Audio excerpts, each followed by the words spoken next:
महाराष्ट्र शासनाच्या बदललेल्या नियमावलीप्रमाणे जन्माचा किंवा मृत्यूचा दाखला कसा काढायची त्याची जी संपूर्ण प्रोसिजर आहे अगदी सोप्या भाषेमध्ये आपण डिटेलमध्ये जाणून घेणार आहोत।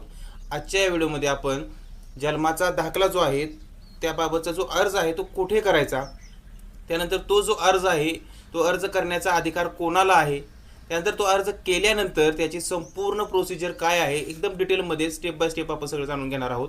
तसंच आजच्या या व्हिडिओमध्ये आपण या प्रोसिजरला वेळ किती लागतो, या प्रोसिजरला पैसा किती लागतो, तसंच याच्यामध्ये कोणकोणत्या अडचणी येतात, तसंच जन्माचा किंवा मृत्यूचा दाखला काढण्यासाठी आपल्याला वकील किंवा एजंट देण्याची आवश्यकता आहे का, याबाबतची संपूर्ण माहिती आज आपण या व्हिडिओमध्ये पाहणार आहोत। तर व्हिडिओ संपूर्ण पहा। चला तर मग पाहूया।